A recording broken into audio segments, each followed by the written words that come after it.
ചിരിയുടെ തമ്പുരാക്കന്മാർ ചിരിയുടെ പെരുമഴയുമായി എത്തുന്നു.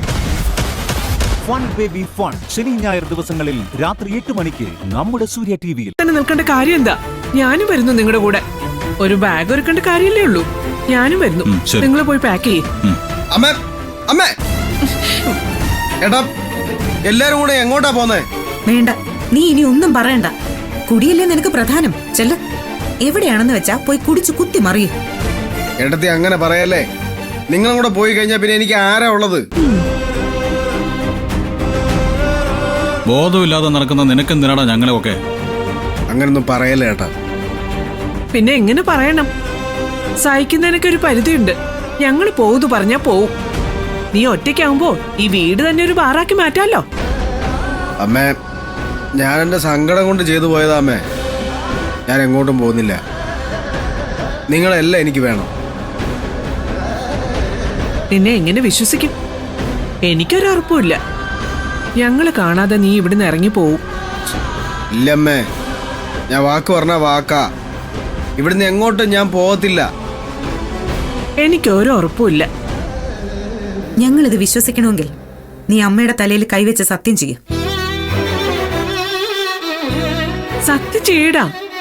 ഇനി മേലിൽ മദ്യം കൈകൊണ്ട് തൊടില്ലെന്ന് എന്റെ തലയെ തൊട്ട് സത്യം ചെയ്യ്.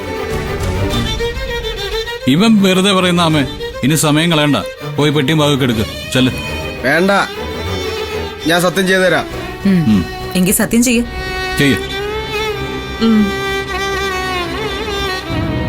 സത്യമായിട്ടും ഇനി മേലിൽ ഞാൻ കുടിക്കത്തില്ല.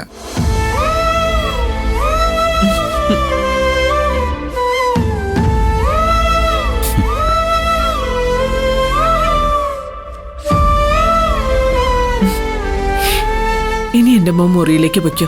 ഞാൻ മോന് ഒരു കോഫി ഉണ്ടാക്കി തരാം. ചെല്ല്. ചെല്ല് പ്രണവേ. ആവശ്യമില്ലാത്ത ഒന്നും ചിന്തിക്കണ്ട. നമ്മുടെ ബിസിനസ് എങ്ങനെ ഡെവലപ്പ് ചെയ്യണമെന്ന് ആലോചിക്ക്. പുതിയ ഐഡിയകളൊക്കെ ആലോചിക്ക്. അപ്പോഴേ ഈ വിഷമമൊക്കെ മാറും. ചെല്ല് മോനെ, ഞാൻ കോഫി ഉണ്ടാക്കി കൊണ്ടുവരാം.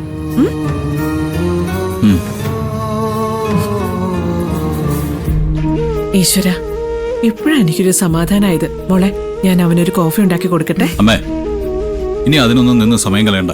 തൽക്കാലം കോഫി ഉണ്ടാക്കാൻ എനിക്കറിയാലോ. ഞാൻ ഉണ്ടാക്കി കൊടുത്തോളാം. എനിക്ക് അവനോട് കുറച്ച് കാര്യങ്ങൾ സംസാരിക്കാനും ഉണ്ട്. നിങ്ങൾ പോയി ജോത്സ്യരെ കണ്ടിട്ട് പോവാ. എങ്കി വാ മോളെ, നമുക്ക് പോയിട്ട് വരാം. ഇനി അവന്റെ ജീവിതത്തിൽ ഒരു പുതിയ പ്രതീക്ഷ ഉണ്ടാവണം. അതിന് അവന്റെ ജീവിതത്തിലേക്ക് ഒരു പെണ്ണ് തന്നെ വരണം. ജോത്സ്യരോട് എത്രയും അടുത്തുള്ളൊരു സമയം ഉണ്ടോന്ന് ചോദിക്കണം. വിവാഹത്തിന്റെ കാര്യമൊക്കെ പിന്നീട് ആലോചിച്ചാ പോരെ ഗൗതം? നോക്കുന്നിതി, ഇങ്ങനെ രണ്ട് മനസ്സുമായിട്ട് നീ അമ്മയുടെ കൂടെ പോണ്ട. അമ്മ തനിച്ചു പോയിക്കോളൂ. പൂർണ്ണ മനസ്സോടെ പ്രണവിനൊരു പുതിയ ജീവിതം ഉണ്ടാവണമെന്ന ആഗ്രഹത്തോടു കൂടിയാണെങ്കിൽ മാത്രം നീ പോയാ മതി. വാ അമ്മേ, നമുക്ക് പോയിട്ട് വരാം. അപ്പൊ ഞങ്ങൾ ഇറങ്ങട്ടെ മോനെ. വാ മോളെ.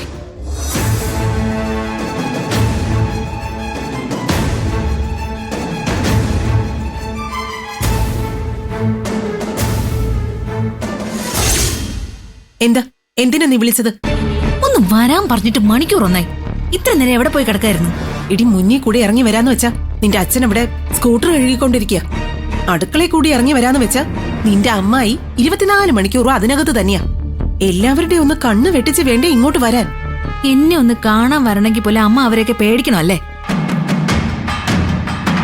എത്ര കാലം എന്ന് വെച്ചിട്ട് എന്നെ ഇങ്ങനെ ഈ മുറിയിൽ പൂട്ടിയിടാൻ പോണേ? ഇതിനകത്ത് കിടന്നിട്ട് എനിക്ക് ഭ്രാന്ത് പിടിക്കുക. ഞാൻ ഇതിനകത്ത് കിടന്നു എന്ന് കരുതി ഒരു പ്രശ്നത്തിന് പരിഹാരം ആവാൻ പോണില്ല.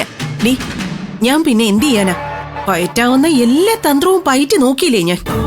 നിന്റെ അച്ഛന്റെ മുന്നിൽ ഒരടവും ഏൽക്കാൻ പോകുന്നില്ല. ഒരു കാര്യം ഞാൻ പറഞ്ഞേക്കാം. ഞാൻ ഇതിനകത്ത് കിടന്ന പ്രണവിന്റെ വഴിക്ക് അങ്ങ് പോവും.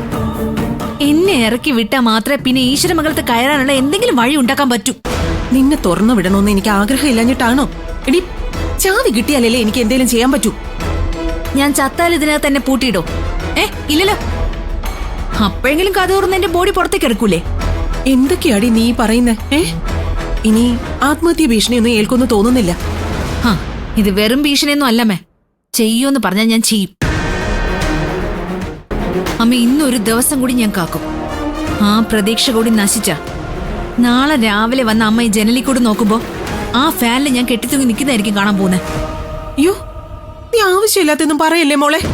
ആവശ്യമില്ലാത്തതല്ല, ഞാൻ ചെയ്യൂന്ന് പറഞ്ഞാൽ ചെയ്യും. അല്ലെങ്കിൽ അമ്മേനെ ഇറക്കി ഇവിടെ എന്തെങ്കിലും വഴി നോക്കിക്കോ. തൽക്കാലത്തേക്ക് നീ ഒന്ന് സമാധാനപ്പെട്. എന്തേലും വഴിയുണ്ടോന്ന് ഞാൻ നോക്കട്ടെ. ഉം?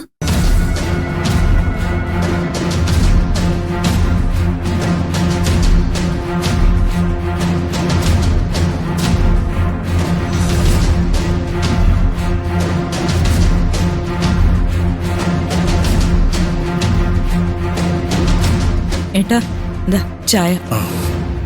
ഇന്നെന്തു പറ്റി? സ്കൂട്ടർ കഴുകലും തുടപ്പൊക്കെ നേരത്തെയാണല്ലോ. ഇനി അങ്ങോട്ട് നേരത്തെ ഇറങ്ങിയേ പറ്റൂ. ഓണം വരികയല്ലേ. ടാർഗറ്റ് തികച്ചില്ലെങ്കിലേ ബോണസ് പോലും കിട്ടില്ലെന്ന ഓഫീസിൽ നിന്ന് അറിയിച്ചത്. നമുക്കൊക്കെ എന്തോ ഓണം ഏട്ടാ. ഇവിടെയാണെങ്കിൽ കെട്ടിച്ചയച്ച പെണ്ണിനെ ആ മുറിയിൽ പൂട്ടിയിട്ടിരിക്കുക. അവളാണെങ്കിൽ 24 മണിക്കൂറും അതിൽ കിടന്ന് കരച്ചിലും ബഹളമാണ്. അവളെ അതിനകത്തിട്ടിട്ട് നമുക്ക് ഓണം ആഘോഷിക്കാൻ പറ്റുമോ?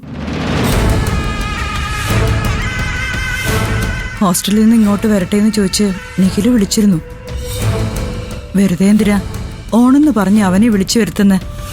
ഞാൻ വരണ്ടാന്ന് പറഞ്ഞു. അവിടെ ഇരുന്ന് വല്ലതും പഠിക്കട്ടെ. എന്തിനാ വരണ്ടാന്ന് പറഞ്ഞത്? ഓണത്തിന് അവിടെയുള്ളവരൊക്കെ വീട്ടിൽ പോവില്ലേ? ഞാൻ വരണ്ടാന്ന് പറഞ്ഞതേ ഉള്ളൂ. അവൻ കേട്ടില്ല. അവനെന്തായാലും വരുന്നാ പറയുന്നേ. ഒരുത്തി കാണിച്ച വൃത്തികേടിന്റെ പേരില് എല്ലാവരുടെയും സന്തോഷം വേണ്ടെന്ന് വെക്കാൻ പറ്റില്ലല്ലോ. ശിവാനി മുറിക്കകത്ത് തന്നെ കിടക്കും. നമ്മൾ ഓണം ആഘോഷിക്കുകയും ചെയ്യും. അവക്ക് സംഭവിച്ചത് അറിയാതെ വന്നു കയറിയ ആപത്തൊന്നുമല്ല, വിളിച്ചു വരുത്തിയതാണ്. അതിന് മറ്റുള്ളവരും കൂടി ദുഃഖം ആചരിക്കേണ്ട ആവശ്യമൊന്നുമില്ല.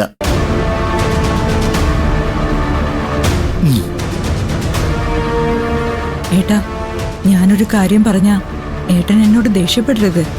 നീ പറയാൻ പോകുന്നത് എന്താണെന്ന് എനിക്ക് നന്നായിട്ട് അറിയാം. വെറുതെ എന്തിനാ എപ്പോഴത് തന്നെ പറഞ്ഞോണ്ടിരിക്കണത്? എത്ര കാലെന്ന് കരുതിയിട്ടാ ശിവാനി ഇങ്ങനെ പൂട്ടിയിടുന്നേ? തുറന്നു വിട്ടൂടെ? അവൾക്ക് സൗകര്യമുള്ള പോലെ ജീവിക്കട്ടെ. എന്തായാലും തെറ്റായ വഴിക്കൊന്നും പോവില്ലെന്ന് എനിക്ക് ഉറപ്പുണ്ട്. എന്തുറപ്പ്? അതിനെന്തുറപ്പാ നിന്റെ കയ്യിലുള്ളത്? മുറി പൂട്ടിയിട്ടിട്ടും ജനൽ കമ്പി പിടിച്ചു നിന്നുകൊണ്ട് കുതന്ത്രങ്ങൾ ഉപദേശിക്കലാണ് അവളുടെ അമ്മയുടെ പണി. അവരുടെ പ്ലാനിങ് ഉപദേശമൊക്കെ തീരട്ടെ. ഉള്ളിലെ അഹങ്കാരമൊക്കെ ഒന്ന് കെട്ട് മനസ്സു മാറി വരട്ടെ. തുറന്നുവിടുന്ന കാര്യം അത് കഴിഞ്ഞ് ആലോചിക്കാം. ഏത് കഴിഞ്ഞ് ആലോചിക്കാന്ന്? എന്താ നിങ്ങളീ പറയുന്നേ? ഒരു കാര്യം ഞാൻ പറഞ്ഞേക്കാം. അടിമയെ പോലെ ജീവിക്കുന്നതിന് ഒരു പരിധിയുണ്ട്. മര്യാദയ്ക്ക് എന്റെ മോളെ തുറന്നു വിട്.